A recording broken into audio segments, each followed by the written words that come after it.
الحمد لله رب العالمين وأفضل الصلاة وأتم التسليم على أشرف الأنبياء والمرسلين سيدنا محمد الصادق الأمين المبعوث رحمة للعالمين وعلى آله الطاهرين الطيبين وعلى أصحابه أجمعين وعلى أزواجه أمهات المؤمنين وعلى ذريته إلى يوم الدين. سبحانك اللهم لا علم لنا إلا ما علمتنا إنك أنت العليم الحكيم. اللهم علمنا ما ينفعنا وانفعنا بما علمتنا وزدنا اللهم علما وعملا متقبلا آمين يا رب العالمين. We continue with the poem by Al-Bayquni, the Bayquniyya, in the nomenclature of Hadith or Hadith science and terminology. The question, two questions first. First, in line 3, I have heard some scholars read lam yashidda instead of lam yashudda. Is this variant also used? No, it's lam yashudda, because shadda yashuddu. We do not say shadda yashiddu. That would be incorrect. So it has to be lam yashudda. And for the sake of the meter, he says lam yashudh. So he makes it lightened. Lightened meaning ungeminated, without shadda, without tashdid. The second question, what would be a good translation of dabt? Would retention be suitable? Well, in English, retention is used mostly for memorization, memorizing power of retention. Like photographic memory, someone with high retention power. But dabt is more than that, you see. So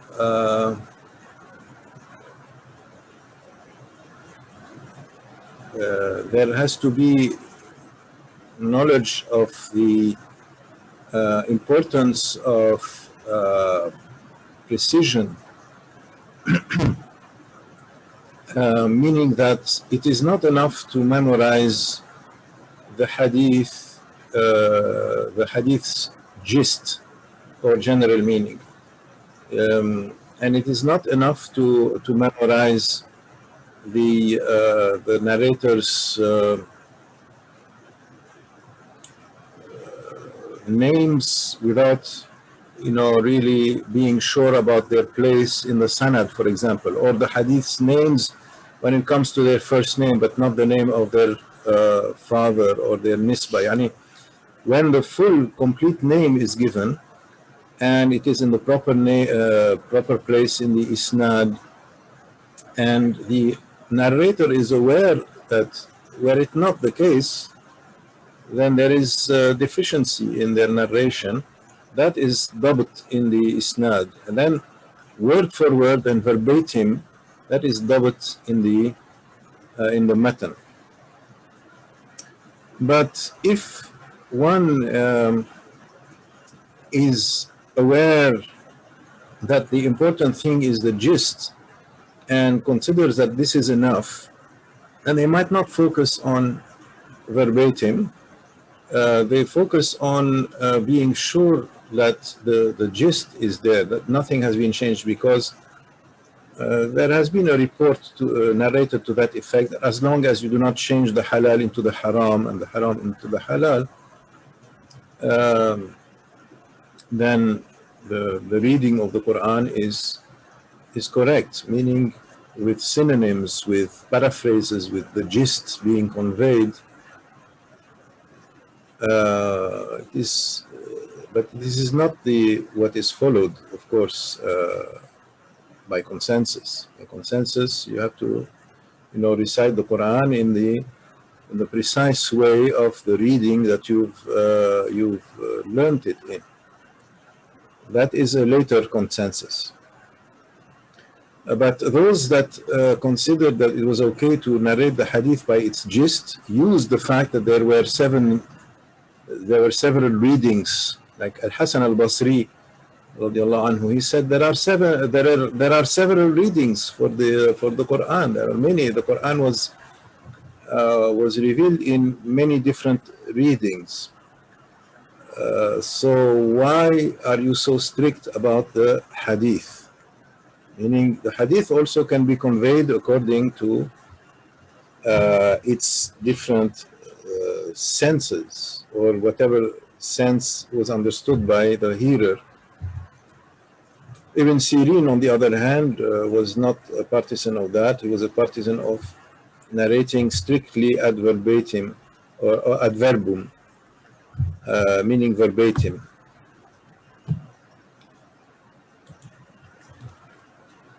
وبالإسناد المتصل إلى الإمام الشيخ البيقوني رحمه الله تعالى ونفعنا به آمين.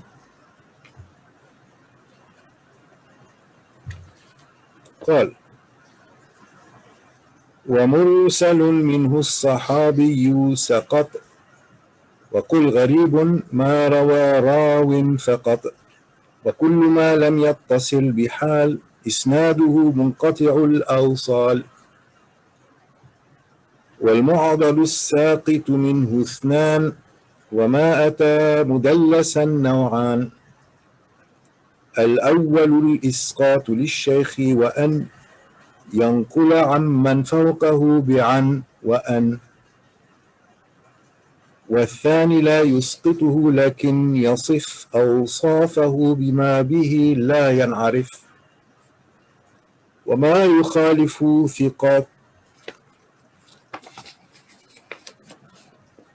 وما يخالف ثقة به الملا، فالشاذ والمقلوب قسمان تلا: إبدال راو ما براو قسم، وقلب إسناد لمتن قسم، والفرد ما قيدته بثقة أو جمع أو قصر على رواية، والفرد ما قيدته بثقة أو جمع أو قصر على رواية، وما بعلة غموض أو خفى معلل عندهم قد عرف، وذو اختلاف سند أو متن مضطرب عند أهيل الفن، وذو اختلاف سند أو متن مضطرب عند أهيل الفن، والمدرجات في الحديث ما أتت من بعض ألفاظ الرواة اتصلت، وما روى كل قرين عن أخيه مدبج فاعرفه حقا وانتخه،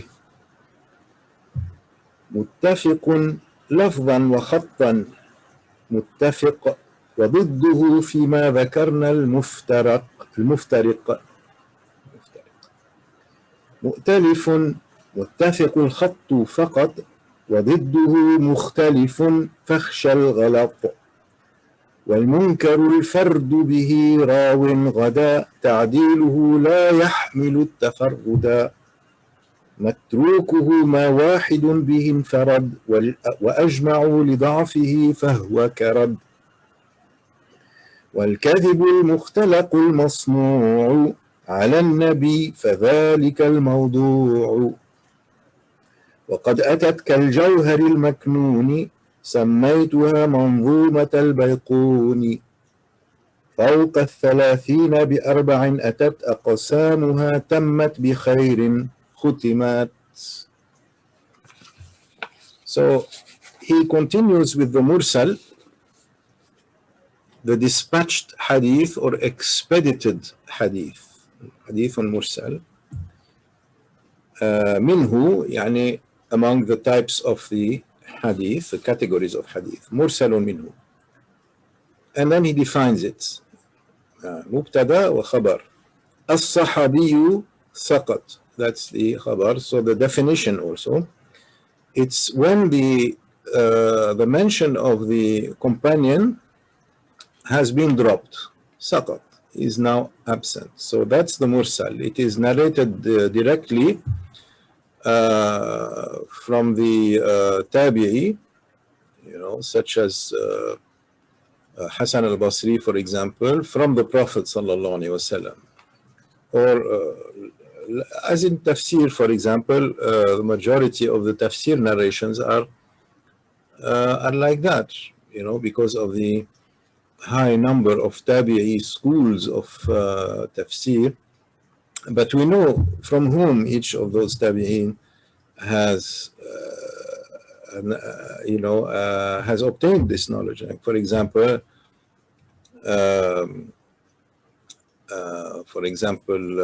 Makhul from Aisha, for example, Qatada from Ibn Abbas, as well as Mujahid also. He read the Quran with Ibn Abbas 30 times. And Ad-Dahhak narrates from Ibn Abbas, but he himself said that everything I narrate from Ibn Abbas, I got from Abu al-Aliya. So Abu al-Aliya from Ibn Abbas.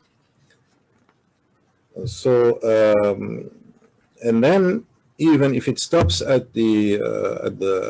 at Ibn Abbas and the Sahabi, then that is something that is considered muttasil.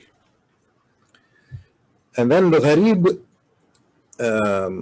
is the odd or lone narrated, or in linguistically strange gharib.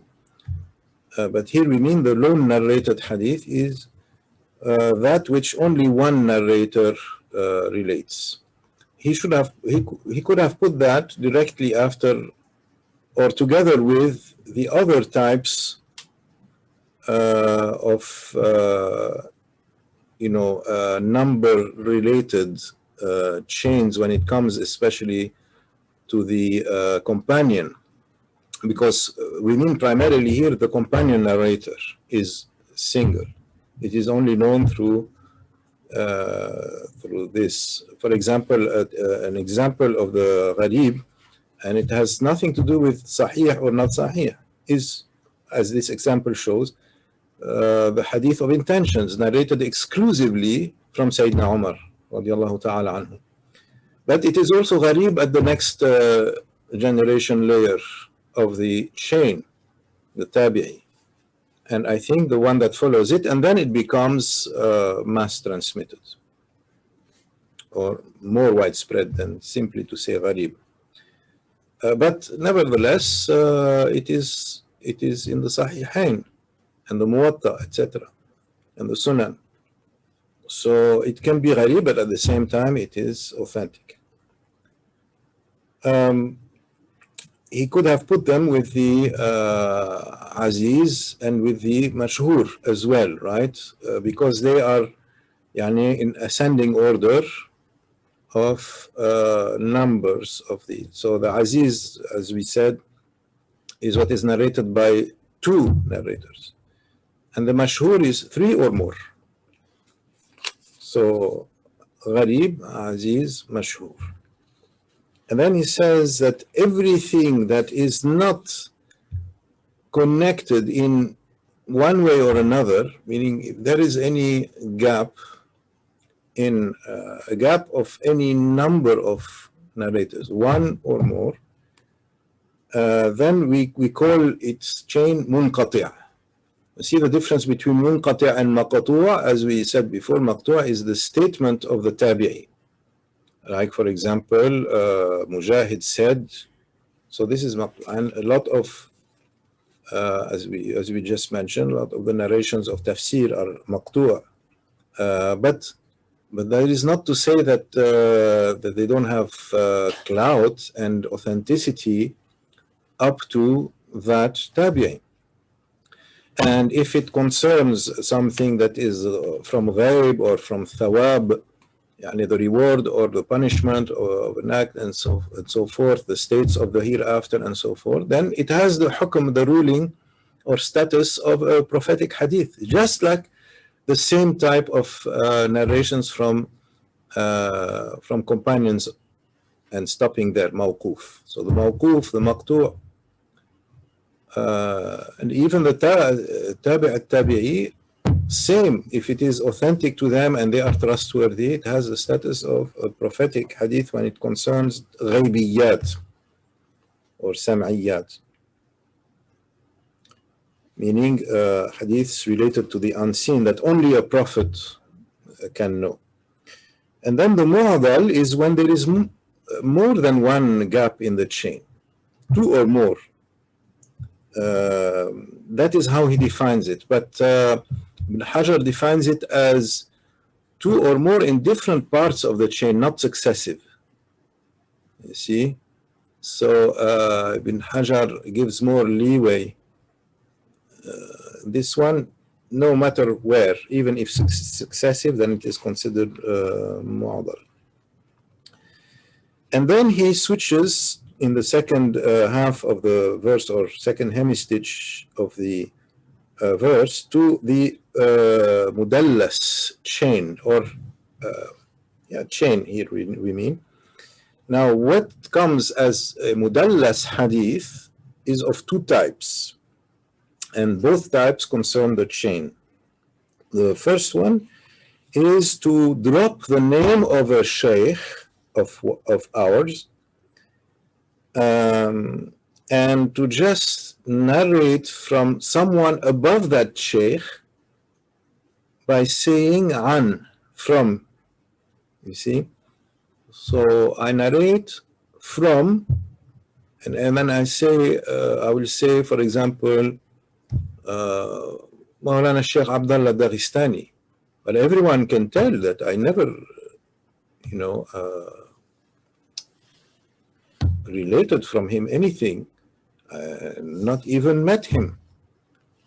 And had I met him, then I would have been also a preteen, most likely at the time. So that is not to say that a preteen cannot be narrating, but just so that we know the biography of the elements involved, the elements of the chain.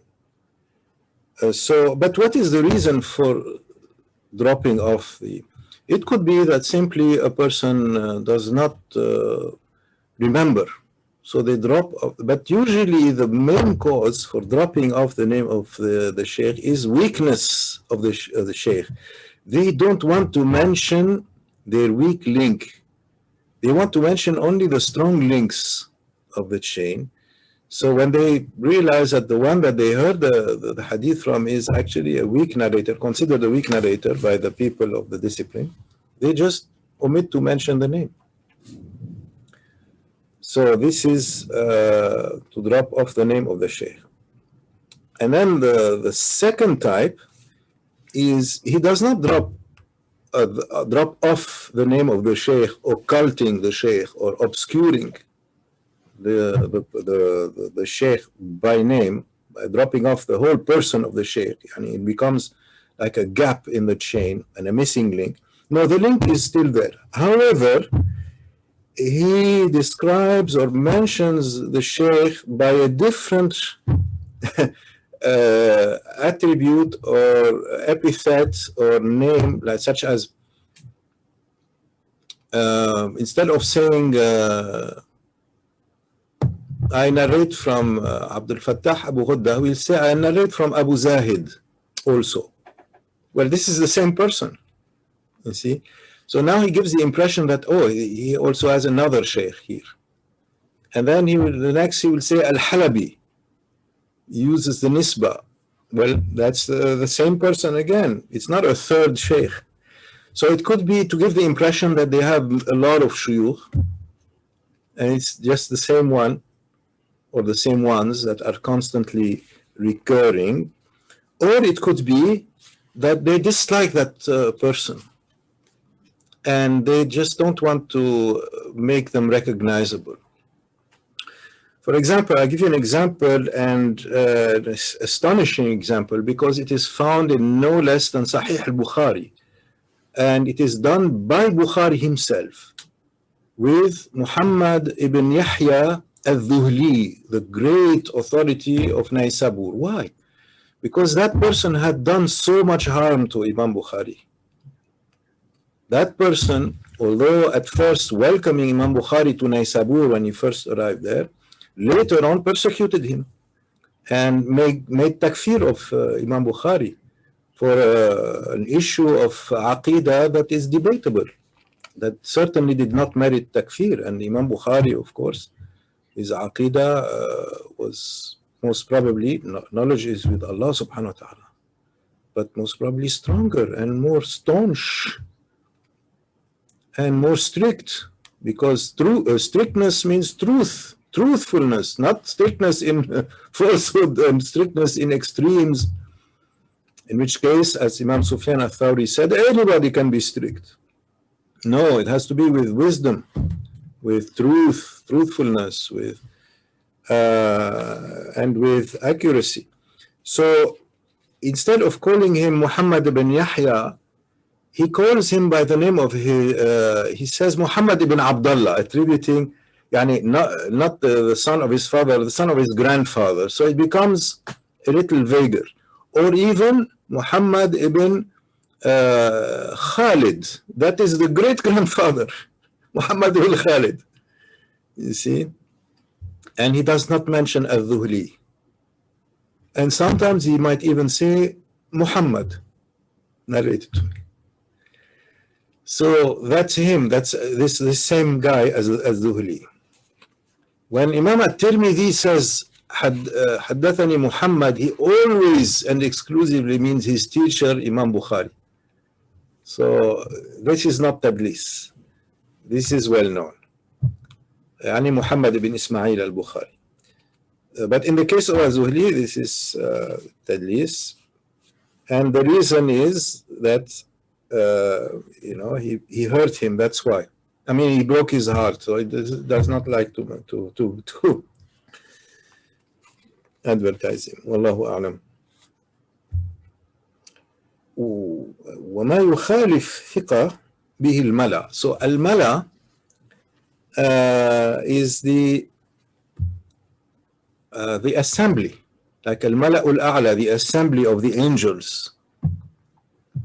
So the assembly meaning the group of trustworthy narrators narrated in this way, but this other lone trustworthy narrator narrates it in a different way.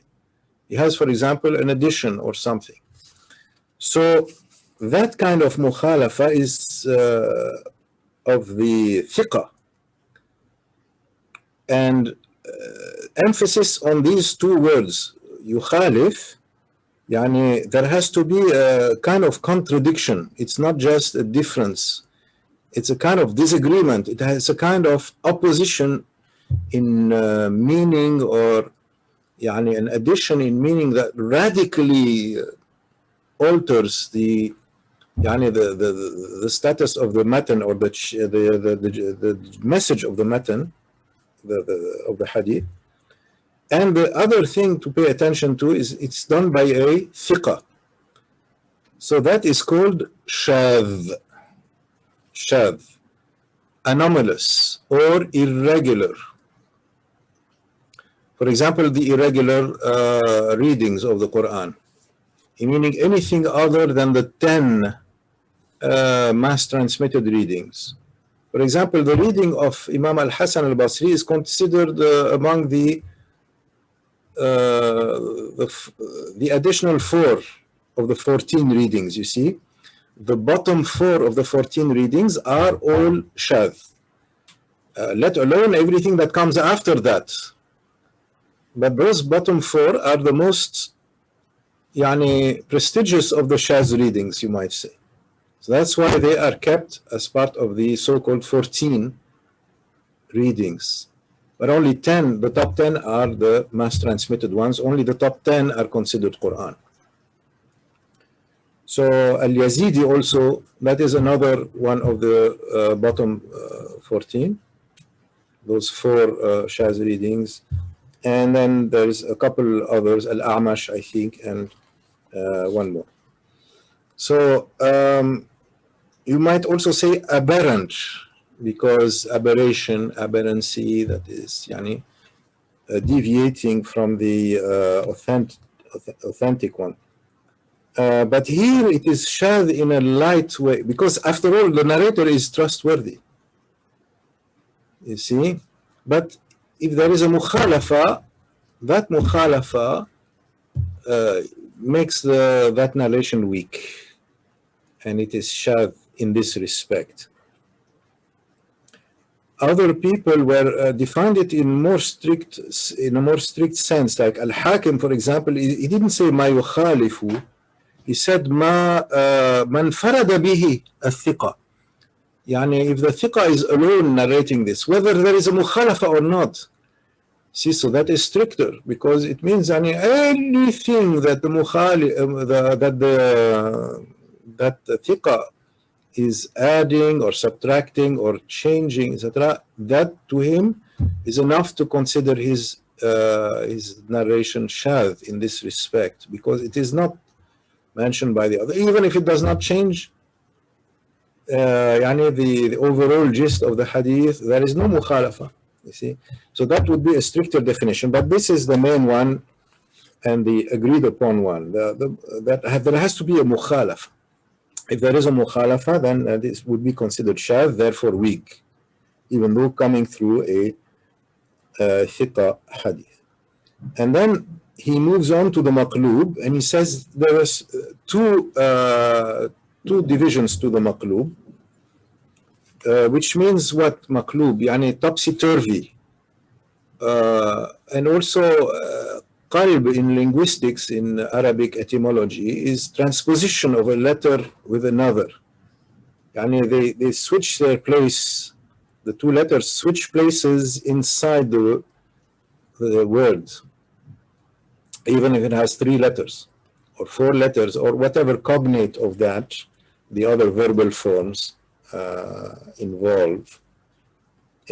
So that is called qalb. So you can see the connection of maqlub with qalb, because they both have to do with change.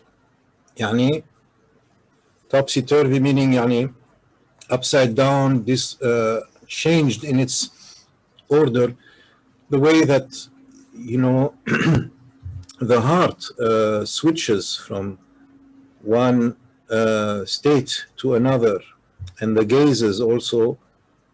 So muqallib al-qulub wal-absar, or the one who turns the hearts and the gazes whichever way he pleases. So the maqlub here in the chain, meaning that there is a narrator that is, well, he says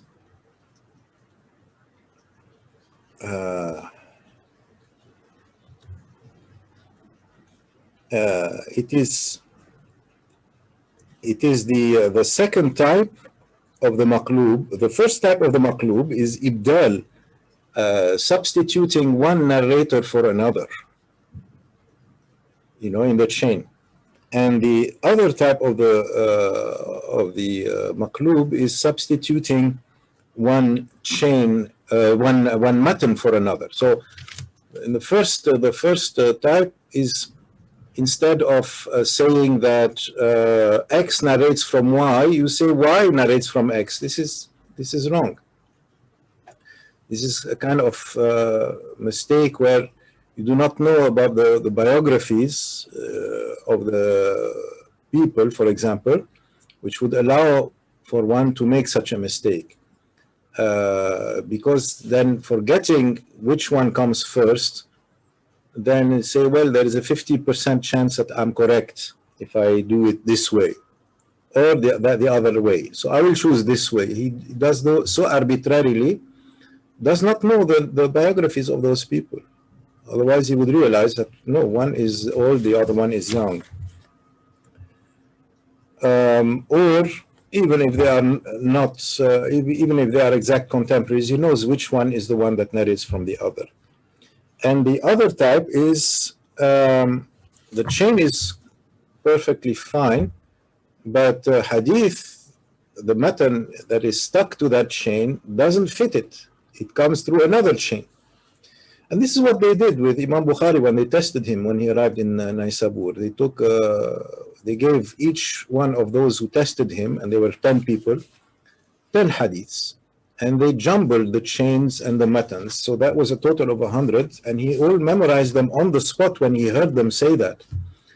And he said, and he put them all back into their proper order. And and correspondences. So they were all astonished, and they realized that he was a superlative. Already they knew when he said, I do not know any of those hadiths. Already they realized that he was aware that they had been tricking him or trying to. So then he moves on to the ma'lul, yani defective. Defective or something is wrong with it. Ma'lul, which is also when we say alil, we mean a sick, someone who is sick. So usually it is reserved for defects that are hard to see, and that's why he paraphrases illa with ghumud, obscurity, and khafa, secrecy. Yani it is hidden in within the chain and the knowledge of the chain and knowledge of the narrators and so forth.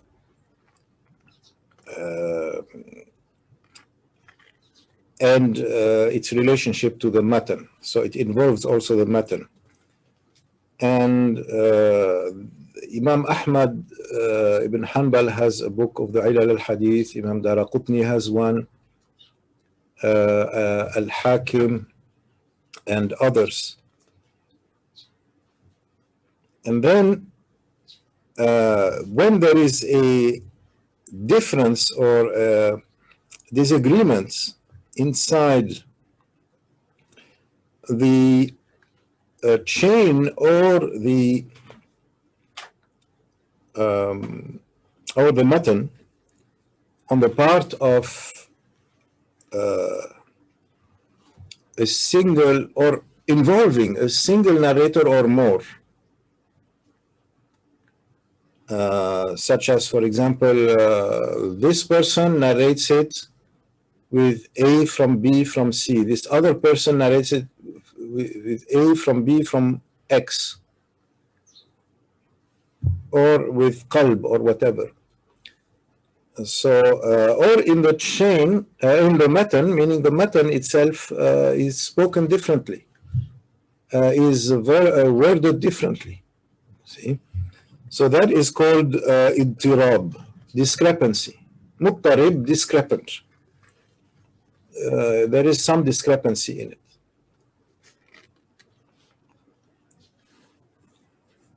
And then the mudraj, intercalated or interpolation or insertion. أدرج الشيء.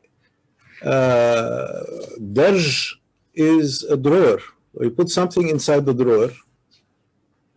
So that thing becomes mudraj inside the drawer. So Darj al-Durar by Sheikh Abdul Qahir al-Jurjani is tafsir, one of the great 5th century tafsirs, a very linguistic tafsir. So, for example, if you try to correct her, it is like trying to make the rib straight, because the rib in the rib cage is curved. That is part of the continuation of the hadith that the woman was created from a rib. And this hadith is in the Sahih, so it is well established and authentic. There's no question about it. Comes through so many chains, and it is well known, widespread. So if you try to correct her, meaning trying to straighten the rib, it will break. So don't. Just, learn to live with it. That's it. And here there is an idraj that takes place, and breaking it means divorcing her. So you don't go and do that.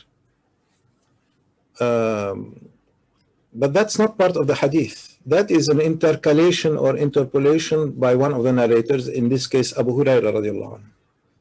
He added that as a gloss. It's an explanation.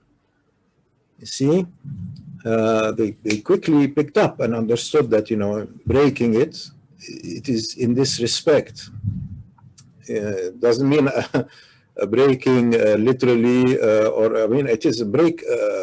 It is a break in a different way. I mean, it's important enough, but it's not a physical bone-breaking thing. No. So that is called the mudraj. That part is not part of the marfu' hadith, the prophetic hadith. And breaking it means divorcing her. That is attributed to Abu Hurairah, even if the narration, the wording of the narration doesn't mention it explicitly. The people of the science know that. The same with whoever, they consider that also whoever prays much at night, his face becomes beautiful in the day, and in the day and in the night. They thought that this was not a prophetic hadith because one of the narrators had famous early narrators of hadith. I think it was Sharik, or maybe Sharik was the one that entered the room at the time. That the teacher was mentioning a chain of a hadith, and then he saw that one entering like that, and he was reminded of another hadith, which is this one. He mentioned it at that point, even though the chain that he had been listing was not for this hadith. So since the hadith did not correspond to the chain, they thought that this is an interpolation, an intercalation. But in reality, his mind was quoting another hadith. It is actually a prophetic hadith as well, but with a different chain, you see. Okay, so enough for the mudraj. And then he says, when there are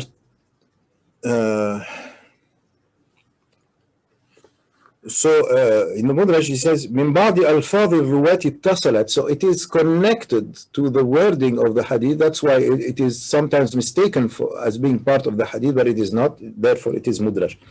Now when a contemporary narrates from his brother, meaning two contemporaries, two exact contemporaries, same age, perhaps they have the same teachers or they share some teachers, and even some students as well, but yet they narrate from one another, then we call that the mudabbaj, and that the act is tadbij.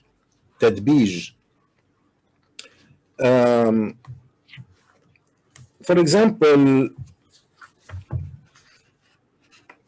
the Sahaba from one another. This is a very frequent case. And they do not necessarily have to be junior Sahaba like Abu Hurairah from Aisha and Aisha from Abu Hurairah. It can be even,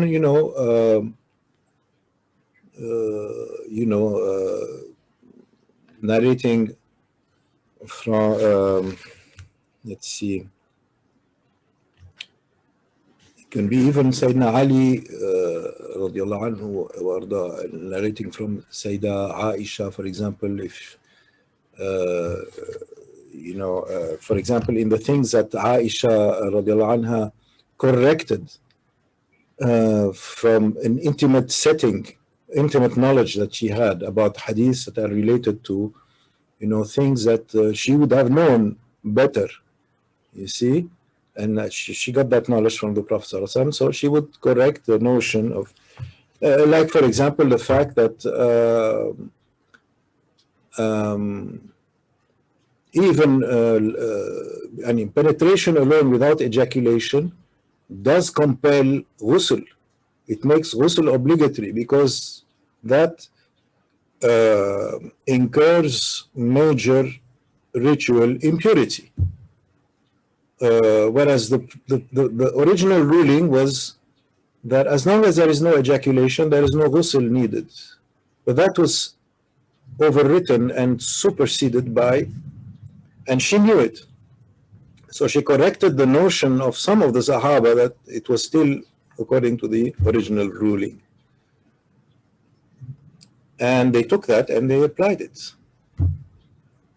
Some of the Khawarij stuck to that. And even in the time of Ibn Asakir, centuries later, he mentions that one of his teachers was still on that abrogated position, which of course is a complete aberration by that time. It would not be an aberration in the time of the Sahaba pre-knowledge of it. So after they have knowledge of it, that's it. But in the time of Ibn Asakir, that ignorance is unacceptable. It's unforgivable. Also, Az-Zuhri from Ibn Zubayr and Ibn Zubayr from Az-Zuhri.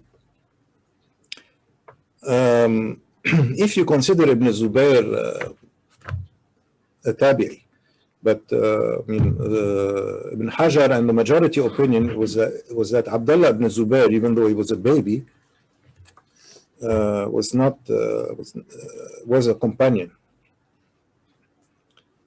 And unless it is Urwa ibn Zubayr, yes, probably Urwa ibn Zubayr who is meant. Urwa ibn Zubayr from Az-Zuhri and Az-Zuhri from Urwa ibn Zubayr. That is Tadbij, because they are exact contemporaries and tabi'is. Malik from Al-Awza'i, Al-Awza'i from Malik, also, exact contemporaries. And Ahmad ibn al-Madini, Ali ibn al-Madini from Imam Ahmad, even though Imam Ahmad was his student. And Ahmad from him as well. This is unusual. Ali ibn al-Madini might be one or two, might be small numbers of narrations. We'll have to look into it. This is the one that in whose presence Ahmad and others would not even dare sit when he was, was narrating in the mosque, or he was sitting in the mosque and they came to see him. They wouldn't sit until he told them, go ahead and sit. And he gave permission for the majlis to start if they had in mind a class or a longer session. So that is the tadbij, and tadbij is also frequent in ijaza, in the same sense. Sometimes the senior will also ask for the junior to give them ijaza. That is from humbleness, because they have nothing to do with that ijaza. They narrate from senior people, not from junior people. They like to narrate from senior people. But to bring their own nafs down, their own ego down. So they ask also for ijaza from the junior. It might be for that reason. Or they say ijaza for me and my children. The real purpose is the children, you see. And for example, Sheikh Ibrahim al-Yaqubi rahimahullah ta'ala did this a lot, always asking for his children. That's why Sheikh Muhammad Yaqubi now has such high ijazas, the highest of anyone his age, probably in this time, and most prestigious, because he was really in one of the centers of Islamic centers of knowledge in the world, Damascus, at the time that this was happening. طيب. And then he mentions the muttafiq lafdhan wa khattan. That is what we call muttafiq. So when it is in agreement in both script and pronunciation, then we call that muttafiq. And this is also, muttafiq in at the beginning and the end of this first half of the verse is a perfect illustration of that, because they are written the same way, and they are pronounced the same way, and they have the same meaning also. It's the same word, basically. But still there is a slight difference, namely that the first mention is a mention of mustalah. يعني, the first mention is the definition of it, the linguistic meaning, and the second mention is the mustalah, the conventional and technical meaning. You see the nuance here? And then, contrary to that, we call it the muftariq. So, here is, for example, the name of the narrator and the name of the father is the same, but they are two different people. That would be muttafiq lafdan wa khattan, but they are two different, they are muftariq in sense, in meaning. So Al-Khatib al-Baghdadi has a whole book on such narrators.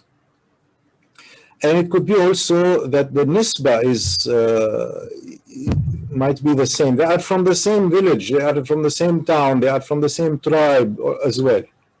It can happen, especially when the names are common. Or, for example, the kunya, Abu Fulan, Fulana.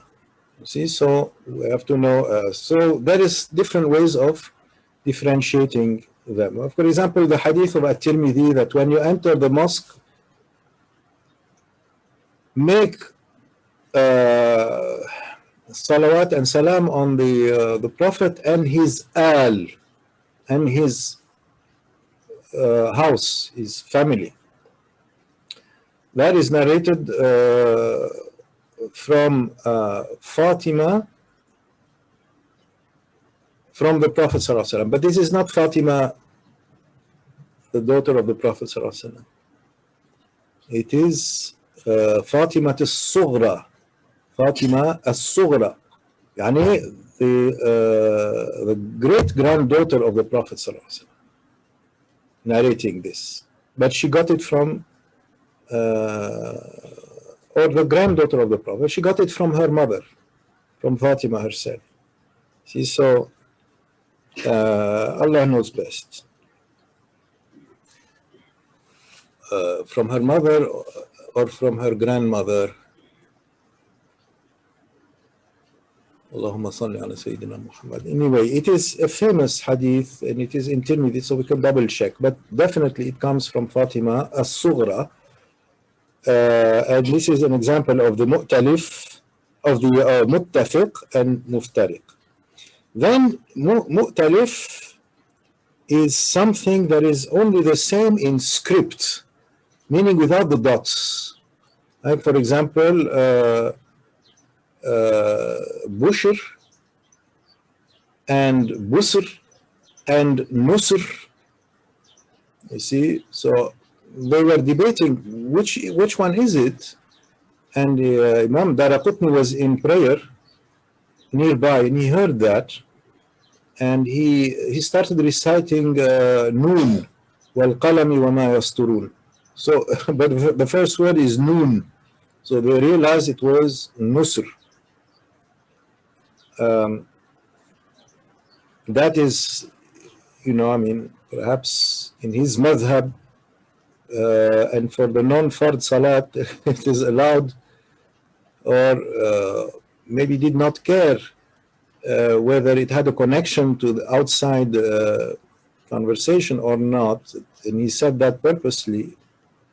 But in other madhahibs, it invalidates the prayer, because it constitutes talk, that is dunya talk, even though it is Quran, but it is outside of the business of the salat. Wallahu ta'ala a'lam. So the script is the same. And then contrary to that is Mukhtalif.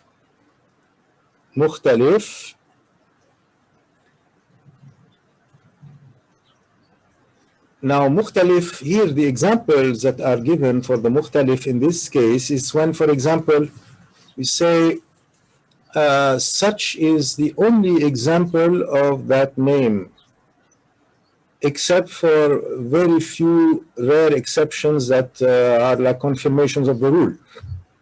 For example, I remember my teacher, Sheikh Nuruddin Itr, rahimahullah ta'ala, say in one of his classes, there is no Na'im among the names of the narrators of Hadith. It is all Nu'aym. It is all Nu'aym. So the Nu'aym form, it's like a rule that you can hold fast to and no exception to it.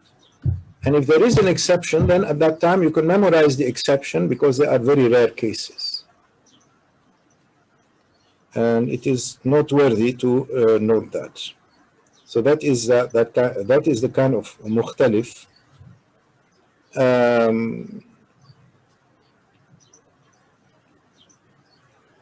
Identity-wise. And then the Munkar is something that is lone narrated also, like the Gharib, except that it comes through a weak narrator, meaning it is for sure something unacceptable. It is equivalent to Mardud, Rad. Rad meaning Mardud. You see, but here is Rad without Shadda for the sake of the meter of the line, the poetic meter. But it's like, you know, when we said Lam Yashudh. So Rad with just Sukun. And so it is like the Shaz, except that the difference is that for the Shaz, it comes through a trustworthy narrator.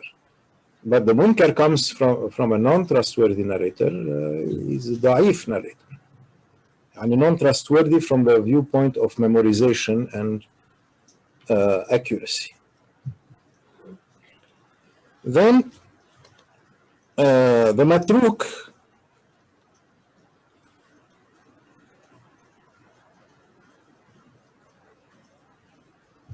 so I mix the two lines here. والمنكر الفرد به راو غدا تعديله لا يحمل التفرد. So it is it's something that cannot possibly be accepted from such a weak narrator that only he knows that, he only narrates. So for sure, eyes closed, yani the narration is rejected. Because لا يحمل التفرد, and it is highly improbable. He cannot carry the fact of being alone to transmit something that is completely different. And then the Matruk is what one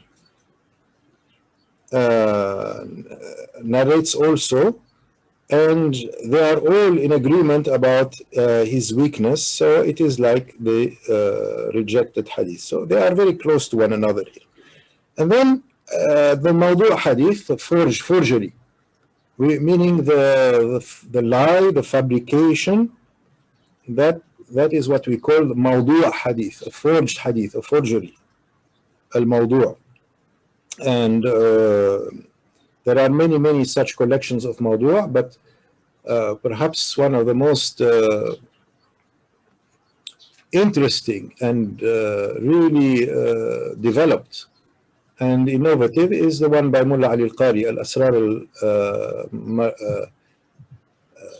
al-Marfu'a bil-Akhbar al-Mawdu'a, because he also takes into consideration the matn as well. And another such work is Al-Manar al-Munif fi al-Hadith al-Sahih wal-Da'if by Ibn al-Qayyim, where he also approaches the matn.